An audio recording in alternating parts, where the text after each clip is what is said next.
Hi welcome back to ಲಿಖಿತ ready YouTube channel. ಎಲ್ಲರೂ ಹೇಗಿದ್ದೀರಾ, ಚೆನ್ನಾಗಿದ್ದೀರಾ ಅಂತ ಅಂದ್ಕೊಂಡು ನಾನು ಕೂಡ ಚೆನ್ನಾಗಿದ್ದೀನಿ. ಹಾಗೆ ಯಾರೆಲ್ಲ ನನ್ನ ಚಾನಲ್ನ ಸಬ್ಸ್ಕ್ರೈಬ್ ಮಾಡಿಲ್ಲ ಪ್ಲೀಸ್ ಹೋಗಿ ಸಬ್ಸ್ಕ್ರೈಬ್ ಮಾಡಿ, ಪಕ್ಕದಲ್ಲಿ ಬೆಲ್ ಐಕಾನ್ ಕ್ಲಿಕ್ ಮಾಡಿ. ಆಗ ಫಸ್ಟ್ ನೋಟಿಫಿಕೇಷನ್ ನಿಮಗೆ ಬರುತ್ತೆ. ನೋಡಿ, ನನ್ನ ಮಗಳು ಎಲ್ಲರೂ ಬಟ್ಟಿಕ್ಕಿದ್ದಾಳೆ. ಸೊ ಇವತ್ತಿನ ಲಾಗ್ ಏನಪ್ಪ ಅಂದರೆ, ಇದು ಡೈಲಿ ರೋಟೀನ್ ಲಾಗ್ ಆಗಿರುತ್ತೆ. ಹಾಗೆ ಇವತ್ತು ಮದುವೆ ಇದೆ ನಮ್ಮ ಮಗದು. ಸೊ ಯಾವ ರೀತಿ ಡೇ ಹೋಗುತ್ತೆ ಅಂತ ತೋರಿಸ್ತೀನಿ. ಆಲ್ರೆಡಿ ನಾನು ಬಳೆ ಹಾಕ್ಸ್ಕೊಂಡಿದ್ದೀನಿ ಮೆರೂನ್. ಸೊ ಬೆಳಗಿಂದ ಏನೇನು ಮಾಡಿದೆ ಅಂತ ಒಂದ್ಸತಿ ನೋಡ್ಕೊಂಡು ಬನ್ನಿ.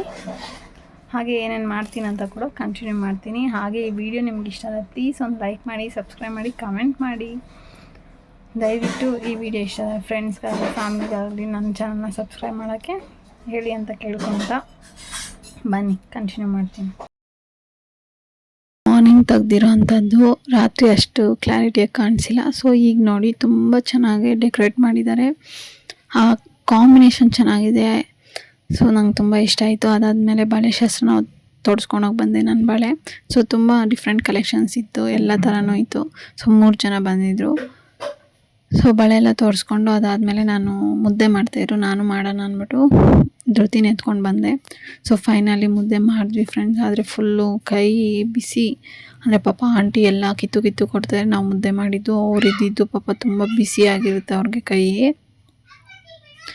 ಸೊ ನೋಡಿ ನನ್ನ ಬಳೆ ಎಷ್ಟು ಚೆನ್ನಾಗಿ ಕಾಣಿಸ್ತಾ ಇದೆ. ನಂಗೆ ತುಂಬ ಇಷ್ಟ ಆಯಿತು. ನನ್ನ ಬಳೆ ಕಲರ್ ಅಂತೂ ನಂಗೆ ತುಂಬ ಇಷ್ಟ ಆಯಿತು.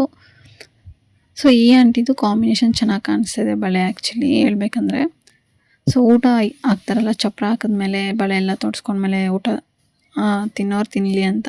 ಸೊ ಅದಕ್ಕೆ ನಾವು ಮುದ್ದೆ, ಕಾಳು ಸಾರು ಎಲ್ಲ ಮಾಡಿದರು. ಸೊ ನಾನು ಕೂಡ ತಿಂದೆ. ಸೊ ಮುದ್ದೆ ಮಾಡೋದು ಅಷ್ಟು ಈಸಿ ಅಲ್ಲ. ಕೆಲವ್ರು ಹೇಳ್ತಾರೆ ಎಷ್ಟೋ ಈಸಿ ಅಂತ. ಈಸಿನೇ, ಬಟ್ ಅದ್ರ ತಿಳ್ಕೊಬೇಕಷ್ಟೇ. ತಿಳ್ಕೊಂಡ್ರೆ ತುಂಬಾ ಈಸಿ. ಬಟ್ ಮುದ್ದೆ ಕಟ್ಟೋದು, ಬಿಸಿ ಕಟ್ಟೋದು ಇದೆಯಲ್ಲ ಫುಲ್ ಕೆಂಪುಗೆ, ಅದು ಮಾತ್ರ ಕಷ್ಟ, ಏನು ಮಾಡೋಕ್ಕಾಗಲ್ಲ. ಸೊ ಅದಾದಮೇಲೆ ನಾನು ಒಂಚೂರು ಅನ್ನ, ಕಾಳು ಸಾರು, ಒಂಚೂರು ಮುದ್ದೆ ತಿಂದೆ ನಾನು. ಸೊ ನನಗೆ ತುಂಬಾ ಇಷ್ಟ ಆಯಿತು ಈ ಡೆಕೋರೇಷನ್ನು. ಸೊ ನಿಮ್ಗೇನಾದರೂ ಬೇಕಂದರೆ ಕಾಂಟ್ಯಾಕ್ಟ್ ನಂಬರ್ ನಾನು ಕೇಳಿ, ನಾನು ನಿಮ್ಗೆ ಇನ್ಫಾರ್ಮ್ ಮಾಡ್ತೀನಿ ನೆಕ್ಸ್ಟ್ ವ್ಲಾಗಲ್ಲಿ. ಸೊ ಕಾರೆಲ್ಲ ಡೆಕೋರೇಟ್ ಆಗಿತ್ತು. ಅಷ್ಟೆಲ್ಲ ಮುಗಿಸ್ಬರೋಕ್ಕೆ ಇದು ಗಂಡೋಗೋ ಕಾರು ಫುಲ್ ಹೂವಿನಿಂದ ತುಂಬಿದ್ದಾರೆ, ಕಲರ್ಫುಲ್ಲಾಗಿ ಚೆನ್ನಾಗಿದೆ. ಸೊ ನನಗೆ ಸಖತ್ ಇಷ್ಟ ಆಯಿತು ಫ್ರೆಂಡ್ಸ್. ಬೇಗ ಹೋಗ್ತಾ ಇದ್ದೀನಿ. ಎಲ್ಲಿಗಪ್ಪ ಅಂದರೆ, ಸೊ ಐಬ್ರೋ ಮಾಡಿಸ್ಬೇಕು. ಐಬ್ರೋ ತುಂಬ ಗ್ರೋ ಆಗಿಬಿಟ್ಟಿದೆ. ಸೊ ಅದಕ್ಕೆ ಇನ್ನು ಟ್ರಿಪ್ಪು ಇದೆ ಅಲ್ವಾ. ಸೊ ಟ್ರಿಪ್ ಹೋಗ್ತಾಯಿದ್ದೀವಿ ಅಂತ ಹೇಳಿನಿ. ಎಲ್ಲಿಗೆ ಏನು ಅಂತ ಮುಂದಿನ ಲಾಗ್ಸಲ್ಲಿ ನಿಮಗೂ ಗೊತ್ತಾಗುತ್ತೆ. ಸೊ ನಾಳೆ ಆದರೆ ನಾನು ಊರಿಗೆ ಹೋಗ್ತಾಯಿದ್ದೀನಿ. ಸೊ ಈಗ ಮದುವೆ ಇದೆಯಲ್ವಾ, ಸೊ ಅದಕ್ಕೆ ಐಬ್ರೋ ಮಾಡಿಸ್ಕೊಂಬರೋಣ ಅಂತ ಹೋಗ್ತಾಯಿದ್ದೀನಿ. ನಾನು ಒಬ್ಬಳೇ. ಧೃತಿ ಮಮ್ಮಿ ಹತ್ರ ಇದ್ದಾರೆ, ಮಾಲಿನೂ ಇದ್ದಾಳೆ. ಸೊ ಅದಕ್ಕೆ ಬಸ್ಸಲ್ಲಿ ಹೋಗೋಣ ಅಂದ್ಬಿಟ್ಟು ಬೇಗ, ಯಾಕಂದರೆ ನನ್ನ ತಮ್ಮ ಇಲ್ಲ, ಗಾಡಿ ಕೂಡ ಇಲ್ಲ, ಸ್ಕೂಟಿನೂ ಇಲ್ಲ, ಏನಿಲ್ಲ. ಸೊ ಅದಕ್ಕೆ ಹೋಗ್ತಾಯಿದ್ದೀನಿ. ಸೊ ಬನ್ನಿ. ಅದಾದಮೇಲೆ ಆಟೋ ಅವರು ದ್ವಾರಕಾನಗರ್ಗೆ ಹೋಗ್ತಾಯಿದ್ರು, ಶೇರ್ ಆಟೋ. ಸೊ 30 ರೂಪೀಸ್ ಕೊಡಿ ಅಂತ ಹೇಳಿದರು. ಸರಿ ಅಂದ್ಬಿಟ್ಟು ಹೋದ್ವಿ. ಆದರೆ ಈ ಗಾರ್ಬೇಜ್ ಗಾಡಿ ಎಲ್ಲ ನಾನು ಮುಗಿಸ್ಕೊಂಡು ಬಂದೆ, ಐಬ್ರೋ ಎಲ್ಲ. ಸೊ ಬಸ್ ಕಾಯ್ತಾಯಿದೆ ಫ್ರೆಂಡ್ಸ್. ಈ ಗಾರ್ಬೇಜ್ ಗಾಡಿ ಅಲ್ಲಿ ರಿಪೇರಿ ಆಗಿದೆ. ಸೊ ಎಷ್ಟು ಕಷ್ಟ ಆಗ್ತಾಯಿದೆ ಅಂದರೆ, ಫುಲ್ ಟ್ರಾಫಿಕ್ ದ್ವಾರಕಾನಗರೆಲ್ಲ ನೀವು ನೋಡ್ಬೋದು. ಅದಲ್ಲಿ ಆ ಸ್ಮೆಲ್ಲು ಹಿಡಿಯೋಕ್ಕಾಗಲ್ಲ. ಸೊ ತುಂಬ ಕಷ್ಟ ಆಗ್ತಾಯಿತ್ತು ಪಾಪ ಡ್ರೈವರ್ಸ್ಗೆಲ್ಲ. ಅದಾದಮೇಲೆ ನನಗೆ ಬಸ್ ಸಿಕ್ತು, ನಾನು ಬಸ್ ಎಕ್ಕೊಂಬಂದೆ. ಸೊ ಫ್ರೆಂಡ್ಸ್, ಫೈನಲಿ ನನ್ನ ಐಬ್ರೋ ಡನ್ ಆಯಿತು. ಸೊ ಈಗ ಚೆನ್ನಾಗಿ ಕಾಣಿಸ್ತಿದೆಯಲ್ಲ. ಸೊ ಧೃತಿಗೆ ಕೇಕ್ ಬೇಕಿತ್ತು. ಪಾಪ ಮೊನ್ನೆಯಿಂದ ಕೇಳ್ತಾಯಿದ್ಲು ಕೇಕ್ ಕಟ್ ಮಾಡಬೇಕಂತ, ನಿಮಗೆಲ್ಲ ಗೊತ್ತಿರೋದೆ. ಸೊ ಅದಕ್ಕೆ ತೊಗೊಂಡು ಹೋಗ್ತಾಯಿನಿ. ಸೊ ಬನ್ನಿ ಬೇಗ ಹೋಗೋಣ. ಧೃತಿ ಇನ್ನೂ ಮಲಗಿದ್ದಾಳಂತೆ. ಸೊ ನಾನು ಹೋಗೋತ್ತಷ್ಟಕ್ಕೆ ಮೇ ಬಿ ಎದ್ದಿರ್ಬೋದು, ಇನ್ನೂ ನಡಿಬೇಕಲ್ವಾ. ಸೊ ಅವ್ಳಿಗೆ ಕೇಕ್ ತಂದರೆ ಅವ್ಳ ಬರ್ಡೇ ಅಂತ. ಸೊ ಅದಕ್ಕೆ ತೊಗೊಂಡು ಬಂದೆ. ಅವಳು ಆ ಥರ ರಿಯಾಕ್ಟ್ ಮಾಡ್ತಾಳೆ ಕೇಕ್ ನೋಡಿದ ತಕ್ಷಣ ಅಂತ ತೋರಿಸ್ತೀನಿ ಬನ್ನಿ. ಸೊ ಮನೇಲಿ ಮಲಗಿದ್ಲು, ನಾನು ಹೋಗಿದ ತಕ್ಷಣನೇ ಇದ್ಲು ಅವಳು. ಆಮೇಲೆ ಕೇಕ್ ನೋಡಿ ಅವಳ ರಿಯಾಕ್ಷನ್ ನೋಡಿ ನನಗಂತೂ ಫುಲ್ ಖುಷಿ ಆಯಿತು. ಸೊ ಮಕ್ಕಳಿಗೆ ಏನಂದರೆ ಅವ್ರಿಗೇನು ಗೊತ್ತಾಗಲ್ಲ ಫ್ರೆಂಡ್ಸ್. ಅವರು ಏನೋ ಒಂಥರ ಖುಷಿ ಅವ್ರಿಗೆ. ಆ್ಯಕ್ಚುಲಿ ನೋಡಿ ಅವಳಿಗಂತೂ ಸಿಕ್ಕಾಪಟ್ಟೆ ಖುಷಿ ಆಯಿತು ಕೇಕ್ ನೋಡಿ ಅವಳು ರಿಯಾಕ್ಷನ್ನು ಕೇಕು ಅಂತ. ಅವಳು ಯಾವಾಗೂ ಅಷ್ಟೇ ಇದೇ ಥರ ರಿಯಾಕ್ಟ್ ಮಾಡೋದು. ಅವಳಿಗೆ ತುಂಬ ಇಷ್ಟ ಕೇಕ್ ಕಟ್ ಮಾಡೋದು ಎಲ್ಲ. ಸೊ ಸ್ಪೂನ್ ತೊಗೊಂಡು ಇದು ಮಾಡ್ತಾಯಿದ್ಲು ನನ್ನ ತಂಗಿ ತಿನ್ನೋ ಅಂತ. ನನ್ನ ತಂಗಿ ತಿನ್ಸ್ರೆ ಮಾತ್ರ ಬೇಡ ಅಂದ್ರೆ ನೋಡಿ ಆಲ್ರೆಡಿ ಧೃತಿ ಕೂಡ ಹಾಕ್ಸ್ಕೊಂಡಿದ್ದಾಳೆ ಬಳೆ. ಅವಳಿಗೆ ಸಿಕ್ಕಾಪಟ್ಟೆ ಇಷ್ಟ. ನಾನು ಹಾಕ್ಸ್ಕೊತಾ ಇದ್ದರೆ ನಾನು ಹಾಕ್ಸ್ಕೊಬೇಕು ಅಂತ ಇದ್ಲಿ. ಇವಾಗ ನೋಡಿ ಇವಾಗ ತಿಂತಾಳೆ, ಅವಾಗೆ ಬೇಡ ನೀನು ತಿನ್ನು ಅಂದ್ರೆ ಇವಾಗ ತಿಂತಾ ಇದ್ದಾಳೆ.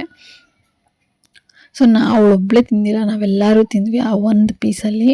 ಪಾಪ ಅವಳು ಇಷ್ಟೇ ತಿಂದಿದ್ದು, ಒಂದು 3-4 ಸತಿ ಇಕ್ಕೊಂಡ್ಲೇನೋ ಅಷ್ಟೇ. ಪಾಪ ಜಾಸ್ತಿ ಏನು ತಿಂದಿಲ್ಲ ಅವಳು. ಅದಾದಮೇಲೆ ನಾನು ರೆಡಿ ಹಾಕೋದೆ. ಸೊ ನನ್ನ ಔಟ್ಫಿಟ್ಟು, ನನ್ನ ಮೇಕಪ್ ಎಲ್ಲ ಹೀಗಿದೆ, ಧೃತಿ ಹೀಗಿದ್ದಾಳೆ. ಸೊ ಎಲ್ಲ ಮುಗಿಸ್ಕೊಂಡು ಕಾರಲ್ಲಿ ಹೊರಟ್ವಿ. ನಾನು, ಮಮ್ಮಿ, ಧೃತಿ, ನನ್ನ ತಂಗಿ ಮಾಲಿ, ಅಪ್ಪ, ತಮ್ಮ ಎಲ್ಲರೂ ಹೊರಟ್ವಿ ನಾವು. ಸೊ ಈ ಥರ ರೆಡಿಯಾಗಿದೆ. ಯಾವ ಥರ ಕಾಣಿಸ್ತೇನಂತ ನಂಗೆ ಕಮೆಂಟಲ್ಲಿ ತಿಳಿಸಿ. ಸಿಕ್ಕಾಪಟ್ಟೆ ಮಳೆ ಫ್ರೆಂಡ್ಸ್, ಯಾಕೆ ಕೇಳ್ತೀರಾ, ಸಿಕ್ಕಾಪಟ್ಟೆ. ಅಷ್ಟಿಷ್ಟಲ್ಲ, ಆ ಮಳೇಲಿ ಬೇಕಿತ್ತಾ ಅಂತೂ ಅನಿಸ್ತು ನನಗಂತೂ. ಅದ್ರಲ್ಲಿ ಬೇರೆ ಅದು ನನ್ನ ರಿಸೆಪ್ಷನ್ ಸ್ಯಾರಿ, 5 ವರ್ಷದ ಸ್ಯಾರಿ ಅದು ಆ್ಯಕ್ಚುಲಿ. ಅಂದರೆ ಈ ವರ್ಷ 5 ವರ್ಷ ಕಂಪ್ಲೀಟ್ ಆಗುತ್ತೆ. ಸೊ ಅಷ್ಟು ವರ್ಷದಿಂದ ನಾನು ಹಾಕಿಲ್ಲ, 4 ಇಯರ್ಸಿಂದ. ಸೊ ಬೆಮ್ಸಿ ಅವತ್ತು ಹಾಕಿದೆ. ಫುಲ್ಲು ಮಳೆ ಅಂದರೆ ಮಳೆ. ಅದಾದಮೇಲೆ ನಾವು ಅಂಬ್ರೆಲ್ಲ ಕ್ಯಾರಿ ಮಾಡಿದ್ವಿ. ಅಂಬ್ರೆಲ್ಲ ಇಟ್ಕೊಂಡು ಹೊರಟ್ವಿ. ನೋಡ್ಬೋದು ತುಂಬ ಚೆನ್ನಾಗಿದೆ. ಮಳೆ ಬಂದಿಲ್ಲ ಅಂದರೆ ತುಂಬ ಚೆನ್ನಾಗಿರ್ತಾಯಿತ್ತು. ಬುದ್ಧನ ದಿಕ್ಕಿದ್ರು ನಂಗೆ ತುಂಬ ಇಷ್ಟ ಆಯಿತು. ಆ ಲೈಟಿಂಗ್ಸ್, ಆ ಎಲಿಫೆಂಟ್ಸ್ ಎಲ್ಲ ನೋಡಿ ಫುಲ್ಲು ಕಜ್ಜಿ ಬಿಜಿ ಅಂದರೆ ಡೆಕೋರೇಷನ್ ಎಲ್ಲ ತುಂಬ ಬ್ಯೂಟಿಫುಲ್ಲಾಗಿ ಮಾಡಿದ್ದಾರೆ ಫ್ರೆಂಡ್ಸ್. ಮಳೆ ಇರಲಿಲ್ಲ ಅಂದರೆ ತುಂಬ ಚೆನ್ನಾಗಿ ಫೋಟೋಸ್ ಎಲ್ಲ ನಾವು ತೆಗೆಸ್ಕೊಬೋದಿತ್ತು. ಬಟ್ ಮಳೆ ಬಂದಿರೋ ಕಾರಣಕ್ಕೆ ಏನು ಮಾಡೋಕ್ಕಾಗಿಲ್ಲ. ನೋಡಿ ಡೆಕೋರೇಷನ್ ಎಲ್ಲ ಚೆನ್ನಾಗಿದೆ. ಅಂದರೆ ಇದು ರೆಸಾರ್ಟಲ್ಲಿ ಮಾಡಿರೋಂಥದ್ದು. ಸೊ ರೆಸಾರ್ಟ್ ಅಂದಮೇಲೆ ನಿಮಗೆ ಗೊತ್ತಲ್ಲ, ನಮ್ಗೆ ಯಾವ ಥರ ಬೇಕೋ ಆ ಥರ ಸೆಟ್ ಹಾಕ್ಕೊಡ್ತಾರೆ. ಧೃತಿ ನೋಡಿ ಎಷ್ಟು ಕ್ಯೂಟಾಗಿ ಕಾಣಿಸ್ತಾ ಇದ್ದಾಳೆ. ಸೊ ನಾವೆಲ್ಲ ವೆಯ್ಟ್ ಮಾಡ್ತಾಯಿದ್ವಿ ಫೋಟೋಸ್ ತೆಗೆಸ್ಕೊಳೋಣ ಅಂತ. ಸೊ ಅದಾದಮೇಲೆ ಮಳೆ ಬರೋಕ್ಕೆ ಸ್ಟಾರ್ಟ್ ಆಯಿತು. ಇಲ್ಲೆಲ್ಲ ಎಂಟ್ರೆನ್ಸ್ ಇದು ಆ್ಯಕ್ಚುಲಿ ಚೌಟ್ರಿ ಎಂಟ್ರೆನ್ಸು. ಈ ಥರ ಇದೆ ಫ್ರೆಂಡ್ಸ್ ಡೆಕೋರೇಷನ್ನು. ತುಂಬ ಚೆನ್ನಾಗಿ ಮಾಡಿಸಿದ್ದಾರೆ. ಅಷ್ಟೇ ಜನ ಕೂಡ ಇದ್ದರು. ಹೇಳ್ಬೇಕಂದ್ರೆ ಮಳೆ ಬಂದಿರಲಿಲ್ಲ ಅಂದರೆ ಇನ್ನೂ ಜನ ಇರೋರೇನೋ, ಅದನ್ನು ಗೊತ್ತಾಗ್ತಾರಿಲ್ಲ ಅಷ್ಟೇ ಮಳೆ ಬಂದಿರೋ ಕಾರಣ. ಫ್ಲವರ್ಸ್ ಎಲ್ಲ ನೋಡಿ ತುಂಬ ಚೆನ್ನಾಗಿ ಮಾಡಿದ್ದಾರೆ. ನನಗೆ ಇಷ್ಟ ಆಯಿತು ಆ್ಯಕ್ಚುಲಿ. ರಶ್ ನೋಡಿ ಫ್ರೆಂಡ್ಸ್, ಇಷ್ಟು ಜನ ಆದಮೇಲೆ ನಾವು ಹೋಗಬೇಕು. ಅದಲ್ಲಿ ಬೌನ್ಸರ್ಸ್ ಬೇರೆ ಇದ್ದರು. So condition. ಅದಾದಮೇಲೆ ಫೋಟೋಸ್ ಎಲ್ಲ ತೆಗೆಸ್ಕೊಂಡು ನನ್ನ ಫ್ರೆಂಡ್ ಜೊತೆ ಕೂಡ ಫೋಟೋಸ್ ತೆಗೆಸ್ಕೊಂಡು ಎಲ್ಲ ಆಯಿತು. ಸೊ ಗಿಫ್ಟು ಕೂಡ ಕೊಟ್ಟು ಫೈನಲಿ ಊಟ ಮಾಡೋಕ್ಕೆ ಬಂದ್ವಿ. ಧೃತಿಗೂ ಒಂದು ಚೇರ್ ಹಾಕ್ಸಿದ್ವಿ ನಾವು. ಅವಳು ನೋಡಿ ಪಾಪ ಅವ್ಳಿಗೆ ಅನಿಸ್ತಾನೆ ಇಲ್ಲ.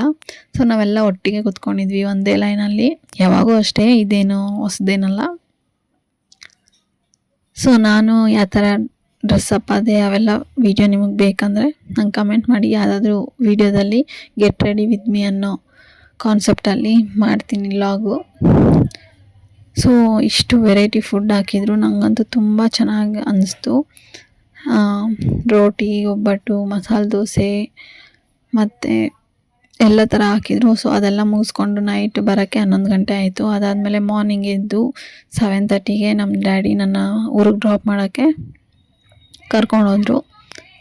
ಸೊ ಫುಡ್ ಮಾತ್ರ ತುಂಬ ಚೆನ್ನಾಗಿತ್ತು ಫ್ರೆಂಡ್ಸ್. ತುಂಬ ವೆರೈಟೀಸ್ ಹಾಕಿದ್ರು. ಸೊ ಇದು ನೆಕ್ಸ್ಟ್ ಡೇ ಮಾರ್ನಿಂಗ್ ಲಾಗ್ ಆಗಿರುತ್ತೆ. ಅದಕ್ಕೆ ಡ್ಯಾಡಿ ಗಾಡಿಯಲ್ಲಿ ಬಿಡ್ತೀನಿ ಅಂತ ಹೇಳಿದ್ರು. ಸೊ ಅದಕ್ಕೆ ಬೇಗ ಹೋಗ್ತಾಯಿದ್ದೀವಿ ನಾನು ಮತ್ತು ಧೃತಿ. ಯಾಕಂದರೆ ಟ್ರೈನಿಗೆ ಹೋಗ್ತಾಯಿರೋದು. ಸೊ ನೀವು ಆಲ್ಮೋಸ್ಟ್ ನೀವು ನೋಡಿರ್ತೀರ, ನನ್ನ ಲಾಗ್ಸ್ ನೋಡಿದರೆ ನಾನು ಟ್ರೈನ್ಗೆ ಹೋಗೋದು ಅಂತ. ಸೊ ಫೈನಲಿ ನಮ್ಮ ಡ್ಯಾಡಿ ನನ್ನ ಟ್ರೈನಿಗೆ ಬಿಟ್ಟು ಹೊರಟ್ರು. ಗಾಡಿಯಲ್ಲಿ ಬಂದಿದ್ದಂತೂ ಕೂದಲೆಲ್ಲ ಕೆದ್ರೋಗಿತ್ತು. ಧೃತಿ ಅಂತೂ ಫುಲ್ ಸ್ಲೀಪಿಂಗ್ ಮೋಡಲ್ಲಿದ್ಲು. ಸೊ ನೋಡಿ ಆ ಮದುವೆಗೆ ಫುಲ್ಲು ಮೇಕಪ್ಪು ಎಲ್ಲ ಮಾಡಿದ್ದಕ್ಕೆ ಒಂಥರ ಡಿಫ್ರೆಂಟ್ ಅನಿಸು ನನ್ನ ಫೇಸು. ಅದಾದಮೇಲೆ ನಾವು ಟ್ರೈನ್ ಇಳಿದು ಕೂತ್ಕೊಂಡಿದ್ವಿ, ಚಿನ್ನಿ ಬರ್ತಾರೆ ಅಂತ. ಸೊ ಆನ್ ದ ವೇ ಅಂತ ಹೇಳಿದರು. ಅದಕ್ಕೆ ನಾವು ಈಚೆ ಬಂದು ಕೂತಿದ್ವಿ, ರೈಲ್ವೆ ಸ್ಟೇಷನ್ ಈಚೆ. ಸೊ ನೋಡಿ ಕೂದಲೆಲ್ಲ ಕೆಳದ್ರೋಗಿ ಹೆಂಗಿದ್ದೀನಿ, ನಿದ್ದೆ ಮಾಡಿ ಎದ್ದು ಬಂದಂಗಿದ್ದೀನಿ. ಸೊ ಚಿನ್ನಿ ಬರಲಿ ಅಂತ ಕಾಯ್ಕೊಂಡಿದ್ದೆ ಫ್ರೆಂಡ್ಸ್. ನಮ್ಮೂರಿಗೆ ನಾವು ಬಂದಿದ್ದೀವಿ. ಇನ್ನೂ ಟ್ರೈನ್ ಹಿಡಿದು ಮನೆಗೆ ಇನ್ನೂ ರೀಚ್ ಆಗಿಲ್ಲ. ಚಿನ್ನಿಗೆ ಫೋನ್ ಮಾಡಿದ್ದೀನಿ. ಸೊ ಬರ್ತಾ ಇದ್ದಾರೆ. ನಾನು ಧೃತಿ ಮಾತ್ರ ಕುತ್ಕೊಂಡಿದ್ದೀವಿ ಇಲ್ಲಿ. ಯಾರು ಇಲ್ಲ ಫ್ರೆಂಡ್ಸ್. ತೋರಿಸ್ತೀನಿ ಅಂದರೆ ಈಗ ಇನ್ನೂ ಕನ್ಸ್ಟ್ರಕ್ಷನ್ ಆಗ್ತಾಯಿದೆ. ಅಂದರೆ ಇಲ್ಲಿ ಯಾರೂ ಅಷ್ಟೊಂದು ಇಳಿಯಲ್ಲ ಈ ಊರಲ್ಲಿ. ಹಿಂದೂಪುರದಲ್ಲಿ ಇಳಿತಾರೆ. ಬಟ್ ನಮ್ಗೆ ಇದು ಹತ್ರ ಅಂದ್ಬಿಟ್ಟು ನಾನು ಇಲ್ಲೇ ಇಳಿಯೋದು. ತೋರಿಸ್ತೀನಿ. ಸೊ ಫೈನಲಿ ಚಿನ್ನಿ ಬಂದರು. ನನಗಂತೂ ಕೋಪ ಬಂದುಬಿಟ್ಟಿತ್ತು, ಬಂದೇ ಇಲ್ಲ ಇನ್ನೂ ಅನ್ನೋ ಕಾರಣಕ್ಕೆ. ಸೊ ನಾವು ಮನೆಗೆ ಹೊರಟ್ವಿ. ಸೊ ಈ ಥರ ಕ್ಯಾಪ್ಚರ್ ಮಾಡಿದ್ರಿ ಫೋಟೋಸು. ಧೃತಿ ಅಂತೂ ತುಂಬ ಚೆನ್ನಾಗಿ ಕಾಣಿಸ್ತಾಯಿದ್ರು. ಇವ್ರು ಬಂದು ನನಗೆ ಫ್ರೆಂಡು. ಸೊ ಇವ್ರು ಬಂದು ಅವ್ರ ಸಿಸ್ಟರು.